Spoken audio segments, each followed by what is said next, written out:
Hello everyone, welcome. So, the idea behind this video is just to answer the simple question. Greenskins in 6.0 were nerfed or were buffed? What is their status now? So of course a lot of speculation on this and how they play out and how the CA could have reworked them, but I am actually quite happy with them. Let's take some examples and then I'll explain a little bit of why do I feel that they are indeed buffed. For example, we have Wurzog here. He's already on a tier 5 settlement and he has a specific building that gives him rogue idols on tier 3. That shouldn't be overlooked. There's a very powerful unit to have at a tier 3, let alone the fact that we already have giants on tier 3 now and black orcs. Now black orcs with great weapons on tier 3 buildings as well. Overall, all of these seem very good changes. The earlier that you can get units or heroes, the better for you. So in essence, that's already what one would consider a buff to the faction overall. But not alone that, they now have a little bit more options in other aspects as well. So, for instance, in terms of Wurzog here, he's more specialized even. They were already specialized by having, their focus on Savage Orcs with Wurzog, or the focus with Black Orcs with Grimgor, but they now are even better on that regard. Just an example with some of the new ideas, the scrap upgrade for the Idol of Gork, which is specific to Wurzog, negates magical weapons. So, because the Savage Orcs rely a lot on physical resistance, that's effectively quite a nice buff to the overall faction. You can go just straight up Savage Orcs all the way on the campaign and have no issue whatsoever. And then all the scrap upgrades, they can be purchased, they can accumulate, which is even better, and that's a great change. Let alone the fact that, for instance, some of the skill trees have been changed, such as Wurzog, like I'm demonstrating here, has a lot of stuff that can go into upgrading Savage Orcs, and every single one of the Savage Orc shamans has at least part of it. They have to choose between the paint the boys, paint the boars, and paint the beasts. But overall, there's a lot of good changes in terms of specializing. What I feel happened, and now while I'll illustrate here a little some of the changes, what I feel happened is that previously you could go for everything and you could build everything, but it would take longer. And now if you specialize, you get things that are really better earlier. You get better Black Orcs earlier, okay? But only if you specialize. If you do not specialize, they're slightly worse. I'll demonstrate later on, okay? As you can see here that I'm illustrating with the Goblin Great Shaman, most of these heroes or lords, they have some specialties. They have a little bit of some buffs to specific units to encourage you to go into those specific playstyles, such as, for instance, the Night Goblin Warboss. Let's get him some squigs, let's get him some Night Goblins, and specialize on that sort of army, a very cheap army perhaps, that can just accompany some lords. Or while, for instance, the Savage Orc Great Shaman, it does have the Wyvern mount, by the way, which is great to see. Some flyers is always awesome. And then I have some specific bonuses to Orc units. And overall, you have to choose here, contrary to Wurzog, but still you have the same Savage Orc bonuses that Wurzog had, so there's a lot of good things changing. It encourages you to play, hey, I have a Savage Orc Great Shaman, I can have some Black Orcs if I want, but it's not necessary. You can go into the Savage units preferably. One change that happened is that the Warboss now is the one that has the Black Orc hero buffs, such as the casualty replenishment for orc units, okay? So that can be a little bit weird. So there was a lot of rearrangement of things. When CA picked up the Greenskins, likely they wanted some of the same things to happen, but to rearrange things. A tech tree is very good at it. So for instance, you have the scrap upgrades, which you can choose which ones. So let's say that you are encouraged to go, let's say, with Wurzog into the Savage Orcs. I'll get the Savage Orc upgrades on scrap before. And then on the tech tree, you have a clear division of orc units and squig units and goblin units. So you already know that if you go on the top of the line, it's for the night goblins and squigs. If you go on the middle, you want campaign buffs. And if you go on bot, you go into the orcs and other creatures, on the chariots, on the cavalry units. So overall, there's this slight division that it's really good to see. It's very easy on the eyes and you really understand what they were going for. And then you still have some global recruitment duration changes here for the global recruitment capacity as well. And then you go into the other monsters like the spiders, some specific upgrades. You still have the Vanguard deployment for all goblin units. Then you have stuff like the sundering attacks for black orc units. Overall, very good effects that can change how the units play out. And in essence, you can get these earlier. That's the point. Because you're getting these earlier, that's definitely a buff. Okay? Now, not everything is a clear buff. Grimgor is a good example of this. He kind of lost a little bit of his identity with the Black Orcs, but still regained it with other stuff, like the reduced upkeep for Black Orcs and Big Guns on all armies, for instance. He previously had some good stuff as well, I'll showcase in a moment. But there's also the downsides. Goblin Big Boss, where are his specific ones? He didn't get anything, and that's kind of... Black Orc Big Boss, he got kind of nerfed because he no longer has those buffs of replenishment for the specific army, which is it feels weird, but now it is on the Lord. So is that a buff? Is that a nerf? I do not know, but you really need to understand that it's a slightly different playstyle, and to rearrange how it works, it's going to take some time. But remember, Black Orcs tier 3, especially with Grimgor, you're going to get these so fast. And then he has the Immortal's armor there, which gives physical resistance, armor, leadership. Overall, they're still tanky enough. He used to give some armor and leadership to his army, but now those upgrades can be done with the scrap upgrade to every single Black Orc unit in his army. And then you have to remember that what they did with the scrap upgrades is that kind of like it works with the Chaos Dwarfs.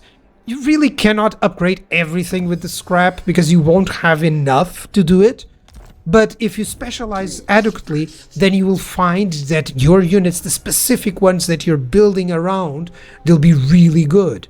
And you still have great options, even if you just use one scrap upgrade or another.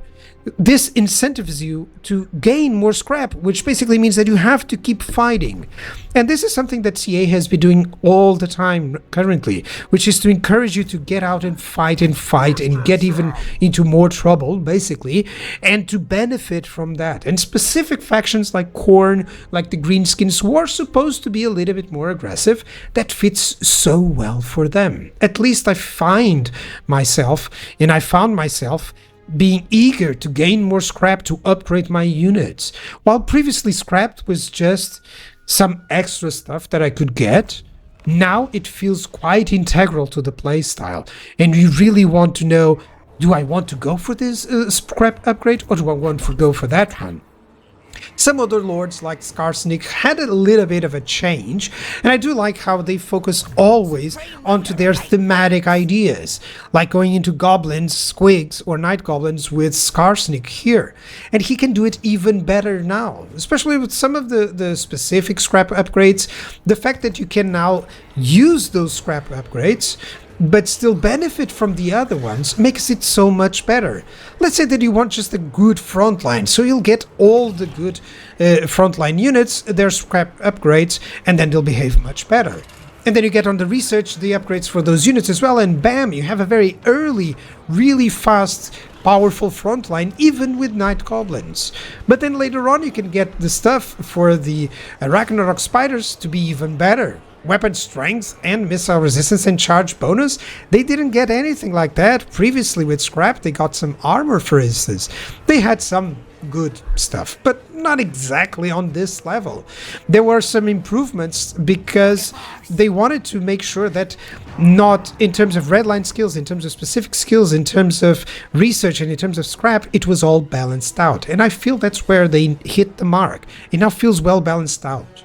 In terms of Skarsnik, he can still recruit, has a specific building to recruit Colossal Squigs tier 3. So all of that means that you really are incentivized into playing on those thematic style armies, which for me is good. It's a good change if you try to realize, oh, how can I make this guy work? Can he still be lead an army with black orcs? Yes, absolutely. You can still do that, but you'll be able to do earlier than that, because you're conquering with the previous units. That sort of idea. Let alone the changes, for instance, to the short victory and long victory, which overall is a very good buff to any single faction. It just will make you to go and think, oh, I'm going to finish this campaign, instead of, dropping it to another. A little bit of an example here. I have my spreadsheet, of course, as always, and this is the Black Orcs before this buff. And now the changes to 6.0 becomes here. So they lost a little bit of speed, which who cares? They're Black Orcs. That's not the idea. They lost a little bit of speed. They lost a little bit of weapon strength, as you can see there, which now has been transferred to the scrap. Which means that, hey, I'm going for Black Orcs, I'm going to invest on the scrap upgrades. And then they'll become better because I'm going to give them better weapon strength. And they still have even more armor-piercing weapon damage. Sure, they don't have the bonuses versus infantry or the bonuses versus large that they could get, but now they're getting even better stuff because they'll be able to, be just overall better. Okay? So that doesn't feel like a nerf there. Let's get another unit. For example, you had the Night Goblin Fanatics, right? And previously, with all the upgrades, redline skills and research in blue, in red, if you don't know this, you could get either better reload time or better range. Now check what you can get with the scrap upgrades. And this is without the specific ones, for instance, for Skarsnik, which can give him that specific poison. So overall, these units just have become a lot more useful in specific circumstances.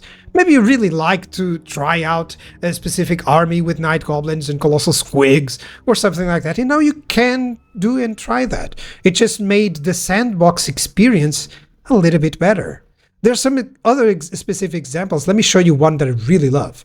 Savage Orc Boar Biggins, they could get more armor, or they could get better speed, or they could get a bonus versus large. This was the previous patch. And now they can get more armor. It should be green there. They can get the armor. They can get the speed. They can get even more melee defense, more bonuses as large, and charge bonus.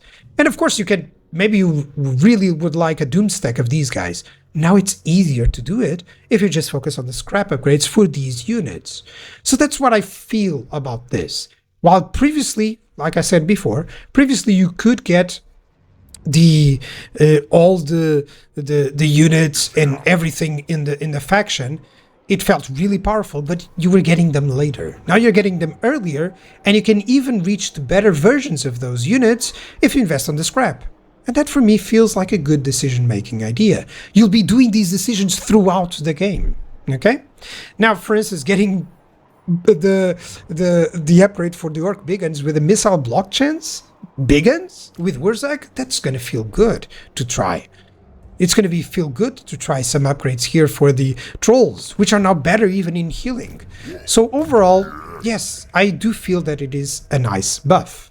Now, and of course, you do get these wizardly weapons from Wurzak, and he's still focusing a little bit on the Orc Boys and on the non-Black Orc units, basically, which is great.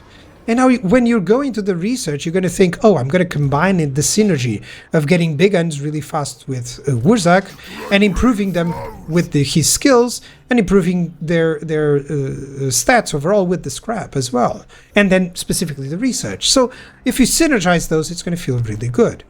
Where they miss some opportunities is that you don't have a lot of stuff. There's missing a couple of icons there. You still have the warg, of course, and that's great, but perhaps they could have just a little bit of more stuff. And indeed, some of the changes to the buildings feel weird. Now you cannot construct a raiding build chain at the same time that you can construct the other one. So yeah, but do you really need it if you have the secondary, let's say, income of scrap, where you can use it to make less armies if you need, but very powerful ones. So I'll leave that to you. To me, they are now very easy to theme, and that is always a buff, in my opinion. Thank you for watching.